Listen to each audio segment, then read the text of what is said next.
Bien, eh bien, on va retrouver Ludivine Tachon, notre camarade, qui est au bord de l'estuaire, prête à mettre les pieds dans l'eau avec les chaussures en peau de poisson. Et elle va nous parler d'une époque, d'un temps que les moins de 420 ans ne peuvent pas connaître. Hein, Ludivine? Moi, j'ai décidé d'être en mode festival, en fait. D'être au bord de l'estuaire, de prendre un petit peu le soleil. Alors, on va changer d'époque quand même. Je vous amène dans une forêt centenaire à l'époque du Moyen-Âge avec des chevaliers, des artisans.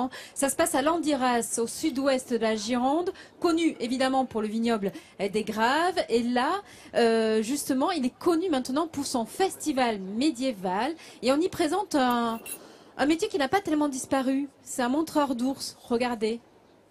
C'est au cœur d'une forêt centenaire, dans un lieu dédié au cheval, que se tient le tout premier festival du printemps, né de la rencontre d'un cavalier professionnel propriétaire des lieux et d'un président d'association médiévale de combattants.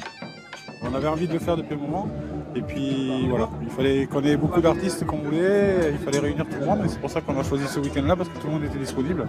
Mais l'esprit, c'est voilà, c'est passer un bon week-end dans un lieu naturel, on a pris le risque du plein air, on y est, on verra bien, et puis finalement ça va bien se passer. Cette première édition du Best of Médiéval, c'est son nom, propose attractions, animations et démonstrations mêlant humour et pédagogie. C'est comme ça qu'est né aussi le salut militaire. Parce que quand ils allaient sur les tournois, voilà, ils étaient comme ça, et donc ils relevaient leur visière pour bien montrer que c'était eux, ils refermaient. Et depuis, le geste est resté. Alors je sais, ça peut avoir l'air dangereux comme ça parce que c'est un ours. Non mesdames, c'est dangereux parce qu'on est au printemps et que c'est un mâle. Parmi la centaine d'artistes, ce montreur d'ours a la carrière internationale. Mais la vedette, c'est lui, l'ours Valentin, qui multiplie les apparitions au cinéma, comme dans son dernier film Chocolat. Mais pour autant, pas la grosse tête. Bizarrement, moi je cours après les petites fêtes. Les vides-greniers, les petites médiévales, j'adore. Les grosses fêtes très populaires mais impersonnelles, ça m'emmerde. Mais royalement. La fête continue jusqu'à demain et chaque soir, un spectacle nocturne.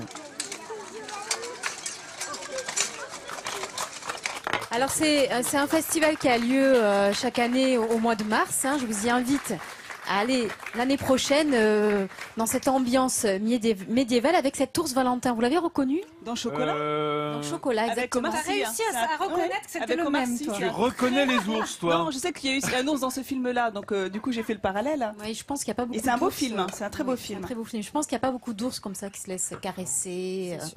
C'est souvent les mêmes quand même qu'on retrouve. Alors pour vous souvenir, pour ceux qui sont très assidus de Midi en France, on avait été à Fontainebleau dans la première année, il y a 5 ans, et on avait eu un ours. On avait eu un ours domestique comme ça, d'ailleurs, qui avait un peu terrorisé ma pauvre Ursula, parce qu'il était tombé sur le paletot, et ça c'est volumineux un ours quand même. Voilà, ça c'était il y a quelques années.